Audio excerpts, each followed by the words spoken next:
This is the Real Estate Investing Abundance Podcast. I'm your host, Dr. Allen. I just want to take a moment to introduce you to our company, Steed Talker Capital. Steed Talker Capital is a real estate investment firm. If you'd like to learn more about real estate investing, head over to our website, steedtalker.com.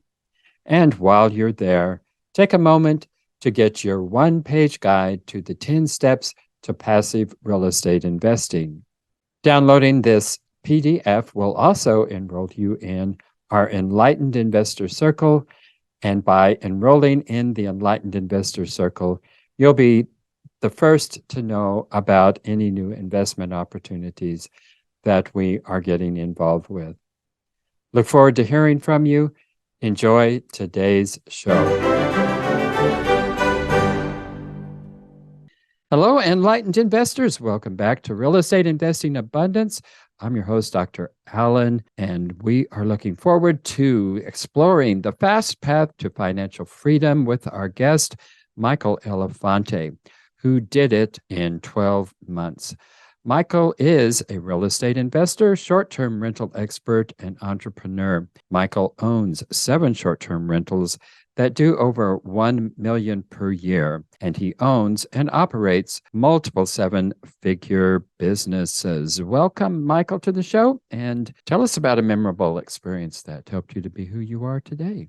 Hey, Alan, thanks so much for having me. Honestly, there's a lot that come to mind, but one in specific that helped me leapfrog my way into really my interest into real estate in general and wanting to achieve financial freedom at a younger age. And that was my first full-time job after college. I was a college athlete. So once that career came to a screaming halt, I had to figure out what I was going to do next and what I was going to be passionate about. So I got this job. I was cold calling, doing business development for a tech company, knew nothing about it. And just remember the first week, go make some calls, 70 to 100 dials a day. And I just remember one specific day, just driving home to my little apartment. I was saving like $200 a month. And I was like, this can't be it. I just felt numb is the only way I can describe it. It wasn't depression or anything like that, but I just felt numb, and I just felt like this emptiness inside of me. And I was like, man, if only I could make more money, that was the idea. I ended up making more money, but still didn't feel any type of fulfillment. Still felt that numb feeling, which ultimately led me to real estate. But that was the initial memorable experience that got me to start the process to get to that light bulb moment, which was investing into real estate and achieving financial freedom at a younger age. Yeah, I can understand that numb feeling. When you're doing something that just doesn't fulfill who you are, it's a cold and numb feeling. Well, tell us a little bit about that. You said your college athletic program came to a screeching halt. What happened with that? Well, I graduated, and actually, to back the story up even further, I'd actually redshirted a year. I pitched, but I tore my UCL and had to sit out a year. So I redshirted, and when I graduated in 2015, I had to make that. I was hoping to get drafted actually, but the injury came back at the end of that year. So it didn't get drafted. So I had to figure out, all right, I graduated with a finance degree from Yale University in North Carolina. Do I go apply for jobs, or do I maybe go back and utilize my last year of eligibility and play? So I decided to go down to Florida and live at one of my teammates' houses. And I was like, all right, well, maybe I'll go back and play, but let me figure it out. So I started applying for jobs, part-time jobs. I was working a sales gig that was commission only. I was pre-selling this product called Hulix Medical. Awful product, didn't make a single sale, made no money. So I was like, I need to make some money this summer. I applied for like 15 jobs. I had a service industry background. The only 2 companies that interviewed me were Chipotle and Dunkin' Donuts. So here I am at these interviews with people that are like in high school or don't even have their GED. And I have a 3.4 GPA from one of the best business schools in the Southeast. And I'm like, what am I doing? Chipotle didn't even hire me. Dunkin' Donuts, I was working for like $7.35 an hour, pouring coffee at 5 a.m. I'd go work out at the baseball facility, and ultimately decided to go back to school 1 year. So played another year, still didn't get drafted. And then just that was it coming to a halt. It was, all right, well, now I got to figure out what I want to do. So just started applying for jobs and heard you could make money in sales, and tech was a good industry to be in and still is, in my opinion. So I just kind of took the first job offer I had in front of me. Well, interesting trajectory. So here you are working at this job that is bringing you no fulfillment. How did you find your way to real estate? Funny enough, when I was sitting in the car that day, I think the next week I started downloading all these podcasts, passive income, real estate, bigger pockets, those types of things. Started reading a bunch of books. I was open to a lot of different types of ideas, but none of them made sense to me at the time. I didn't know how to make money online. I was just like, that still fell over my head. So real estate was like the one tangible thing that made sense. You can buy a property, you can leverage the bank's money, put a tenant in there, and then rent it out, and then the margin is your cash flow. I was like, okay, that makes sense. If I have enough properties, I can make enough money to where I don't have to go to my job every day. I'm financially free. So for me, it was just the process of elimination. And it took me a few years of just kind of focusing on my income because I knew I needed to make more in order to accelerate my path of investing quicker. So I got a promotion like 7 months into my job to inside sales. I changed jobs several times, actually, the next few years to boost my income and didn't really boost my expenses a ton during that time. So I was able to save up for that first. In that process, I started to learn about short-term rentals, which I'm glad I didn't start investing in long-term rentals sooner, because with short-term rentals, I was like, okay, it might take me 1 to 3 properties to truly become financially free, because a single property can cash flow you several thousand a month. And a long-term rental, just going off like the bigger pockets info, $200 a door, $500 a door cash flow a month. I'm like, man, I might need like 30 to 50 properties to hit 10K a month cash flow. How long is that going to take me? I know there's people out there that have done that in a quick time frame, but that's what triggered the thought, like, I'm going to do short-term rentals, and then never look back after that. So we got our first property at the end of 2019. So that was 3 years after that numb feeling sitting in the car. That was 2016, got our first property at the end of 2019. I mean, that seems like a long time, but it really truly isn't. But you got your first property, and you say it took you 12 months, I guess, from that point in time to find your financial freedom ticket there. Tell us about that trajectory. Yeah, for sure. And honestly, it would have been sooner, but at the end of 2019 is right before 2020. And we all know what happened in 2020. So my first property that I bought with my wife was in Nashville, Tennessee. Torrey is still a great place to invest, in my opinion. And we launched it in December of 2019. And in March, we were scheduled to make $7,000 net cash flow in a single month in March. And then we had like $40,000 in cancellations come in overnight when COVID came and hit the US in that month. We were still all in. I was probably more optimistic than a lot of people out there. I was like, oh, this won't last long and people will still travel. So we liquidated our retirement accounts, 401k, IRA, got our second unit, which was a turnkey property also in Nashville. And Nashville was, slow for 2020. Then it picked back up like a few months into 2021. So we still were net positive cash flow, but each of those properties cash flow us over $6,000 a month today. But that first 12 months wasn't great. So we pivoted to the Smoky Mountains because we saw tourism shift from urban areas because people didn't want to wear masks. They didn't want to be confined to their place. So they were like, well, or maybe they didn't want to be around people. So they were like, let me go to these the vacation markets, mountains, beaches, lakes. They were slammed. After the 2 months of lockdowns from like May onward, they were just, it was crazy. Record daily rates, record occupancy. So we got our first mountain property. That place instantly booked up. And I think it was November, we cash flowed like 15 grand around there. In December, somewhere similar on 3 properties. And 2 of them were still not even, doing that well. So that was the aha moment. I was like, oh my gosh, our 10-year goal of financial freedom, we kind of hit it in the first year. I was just flabbergasted, but super excited at the same time. Yeah, well, for sure. I'm sure there was a lot to learn in that. I am sure you didn't just go out and just buy the first property out there and say, oh, we're going to turn this into an Airbnb. So what all did you go through to, you listened to podcasts and different things. How did you educate yourself on determining that you're going short term? And once you determined that, what all did you have to accumulate in terms of knowledge and expertise? Yeah, for sure. Honestly, everything I know now, I wish I knew earlier on. I probably wish I would have paid for mentorship early on, but there wasn't a ton of people doing Airbnb mentorship at the time. So I just consumed some info online on YouTube, but ultimately it was just trial and error. So for me, I wanted to make sure it was an educated decision on the investment. So I had to understand on paper or in a spreadsheet, the numbers had to make sense. So what triggered it was we stayed in a short-term rental in an Airbnb in Nashville when we went to visit and look at houses to buy before we moved there. And I was like, what are we paying for this little place? And it was a great little like condo. And I was like, man, what is their mortgage? Okay, what about their expenses? And I started to like look at these numbers, look at comps online.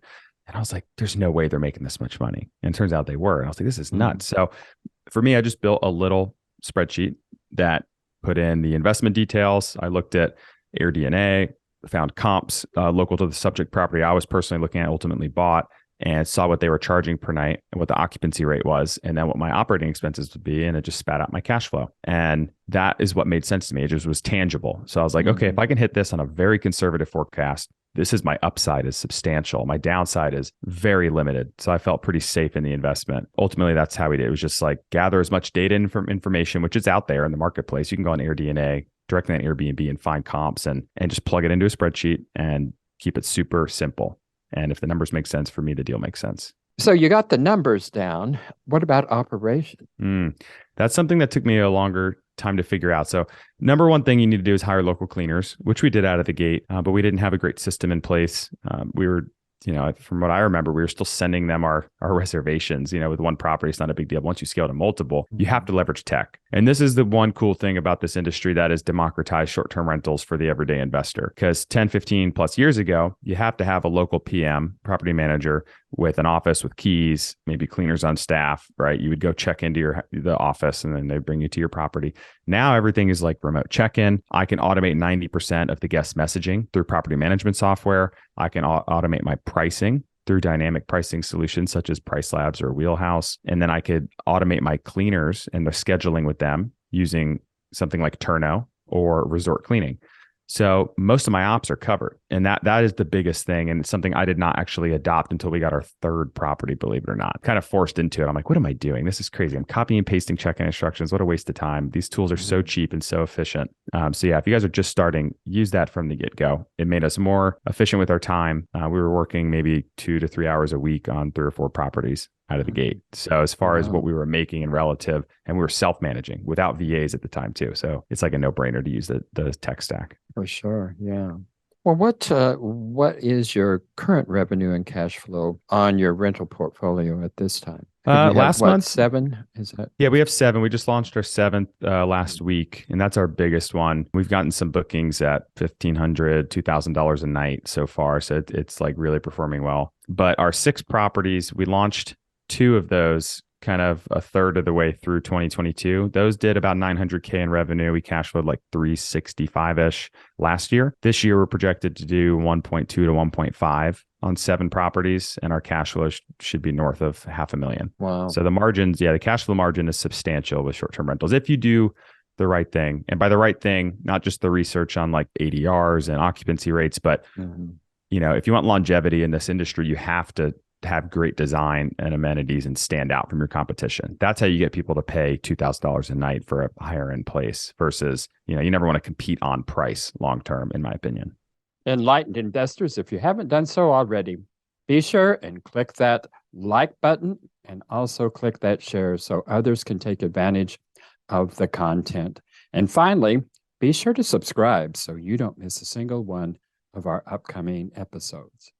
Yeah, I mean, that's always been my concern about short-term rental is it's so easy to get into it. And it would seem to me like the competition would be pretty stiff, particularly at the lower end of that. But you've gone to the higher end of that. And so you're really essentially setting your prices on the exclusive properties. Is that correct? One of them, yes. One of them is, we have like a pickleball and basketball sport court, a 4-hole putt-putt course, like all these crazy amenities. That was the most recent one. That one will be the number 1 property in Asheville, North Carolina. I have no doubt about it, just based on our competition. The other ones, though, a lot of them are standard property. What we do is we do a ton of research on what are the top performing properties in that respective market, what amenities do they have, what design do they have, what location do they have, do they have a view, do they have a hot tub? And then we start to look at the revenue potential, and then we find properties that are close by that aren't necessarily, priced at a luxury property price, but then we do what we can to add fun design, accent walls, interactive murals, outdoor spaces,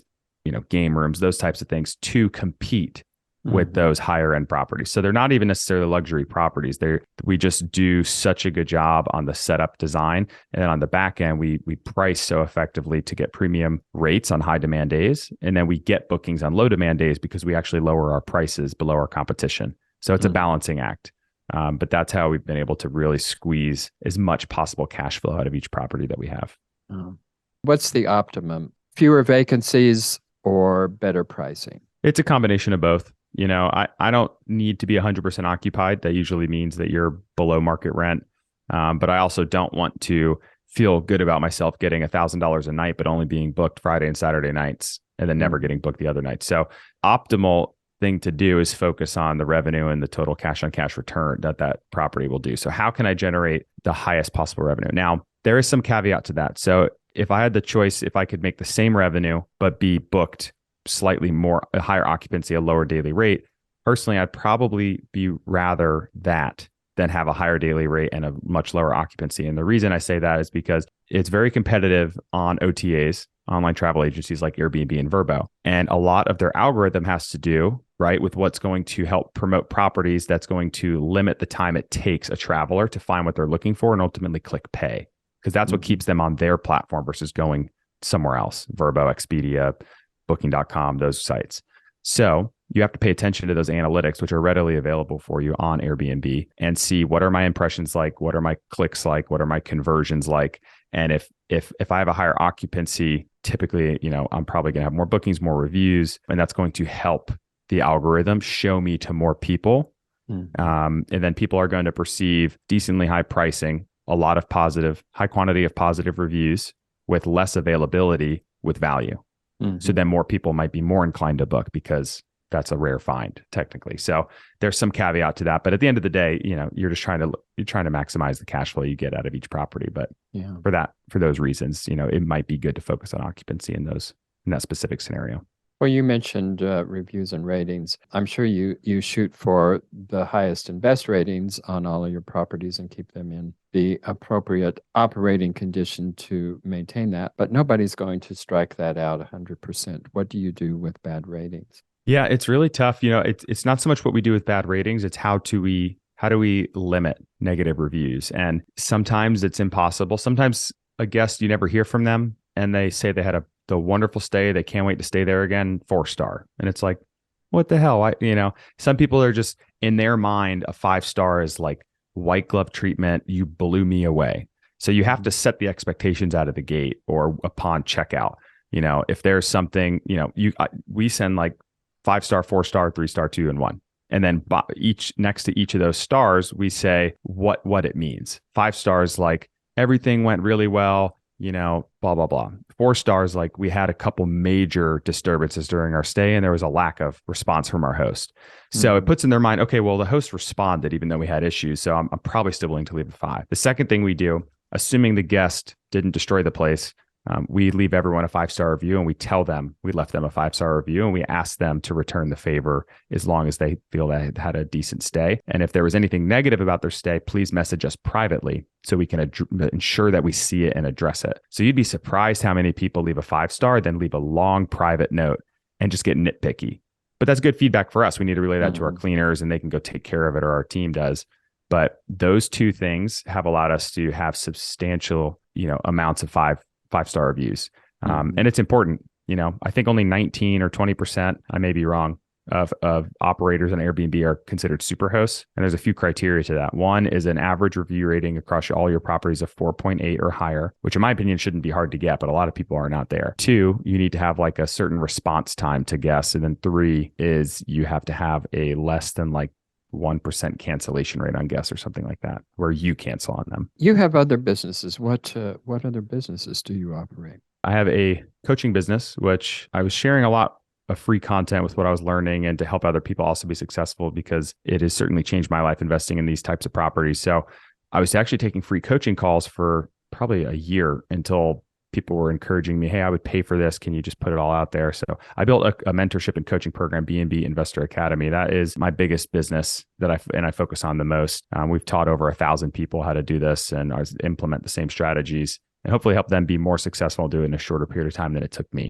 The second one, and very vertically integrated, as you'll notice, second one is home team vacation rentals. There's a lot of really bad property managers out there that overcharge and underdeliver. So they may be charging 30 to 40% of your gross revenue, and they may still be handing out physical keys, not using dynamic pricing, not listing on all the OTAs, just doing direct booking. And I've seen people where we take their properties off of those sites, not to name them, and we've doubled their revenue. and charge less. It's fascinating. It's crazy to me. So that's why I'm such a big proponent. I teach people to self-manage, but when they're ready to outsource, they can work with Home Team Vacation Rentals and we'll implement the same strategies that we do to be successful. So that's been great. We're about to cross 100 properties under management in less than a year. So it's been awesome growth. The last one, well, not the last one, but the next one is Summer-Led Designs. Again, very vertically integrated. So some of the one couple that I coached, Logan and his wife, Bree happens to be a very good marketer and have some background in interior design, and her best friend is an interior designer by trade. So they started designing properties for my clients, and I was like, hey, what if we formalize this business? And it's just exploded. Crazy numbers and the success they've brought their clients to, because design is such an important piece of short-term rentals, and it's the most difficult aspect to get right when you're doing it on your own. So we design remote or in-person vacation rentals from coast to coast in the USA. And then there's one other business, which I'm probably going to announce soon, but it's really just going to be more of a resource hub online. So we don't have to dive too far into that one today. Well, tell us how they can get in touch with you to take advantage of the mentoring and coaching. Yeah, for sure. So bnbinvestoracademy.com is the best place. And there's some information there. You can also book a free consultation call with my team. So highly encourage everyone to do that. And then anything else, just shoot me a direct message on Instagram. I respond to all DMs there. And that's just at @melefante6. Well, Michael, how can people get started if they just don't really have a wad of money, or they just don't have any money at all? How did they get started? Yeah, so there's some really fascinating strategies, which I wish I learned about faster and deployed sooner before just saving up just to buy a property in short-term rentals. One is kind of the obvious, right? The elephant in the room. You can always partner with somebody who has money, which I do encourage people to do. We can help you get started, learn the industry faster, get into some cash flow and scale together. But the next one, which is an amazing strategy, if you have at least like 10 grand, is doing rental arbitrage. Now, it is difficult to network and know what to say to landlords, but basically you are renting an apartment, condo, or single family home from a landlord, and you are garnering their permission to sublet it at your discretion. So you're going to furnish it. So spend a few $1,000s to furnish a unit, and then you rent it out on Airbnb, and the revenue minus your operating expenses minus your rent is your cash flow. So pure cash flow play, no equity, but no down payment, no closing costs, no credit needed. That is an amazing way to snowball cash flow. And your return can be, I have students doing 100 to 300% ROI on dollars invested. It's really crazy. So if you can invest 10 or 20K and net 2 to 3K a month, it doesn't take you but a few months to get your second unit. And now you got 2x the cash flow and get your third, fourth. So the snowball effect. The last one is co-hosting. And this is actually how Home Team Vacation Rentals was founded. One of my early students or clients, if you will, in the academy, Elliot Caldwell, he got a few properties on his own, partnered with somebody, did an arbitrage deal. And he was like, well, I'm out of funds, but I want to keep going. So he started reaching out to other homeowners in the same market he was in that were using big box PMs or legacy property managers that were really doing a bad job. And he's like, hey, look at my revenue. And they were like, that's bullshit. No way. And he's like, no, seriously. He showed them his software that showed the P&L. And they're like, that's crazy. You're doing 2x what we're doing. And we have the same property, the same cabin. And so it was a no brainer. They're like, yeah, I'll come move my property to you, and you're going to charge me less. So I encourage people to do that. Network with people, go to long-term real estate investors and say, hey, what if you furnish your property and I'll design it and I'll manage it for 10, 15, 20%, and you'll make more money as the owner. And then I'll just get money to manage it. So $0 out of pocket, just a lot of effort, networking and hustle. So there's lots of good ways to get started in the space. Yeah, sounds like it. Yeah, I'm really amazed at the profits you're making from this. I had no idea it was that lucrative a business, and I'm sure probably for most people it probably isn't. You have to do it right and play the game right to make these kinds of profits. Well, Michael, what has been your biggest challenge in your long-term rentals, and how did you overcome that, and what did you learn from that?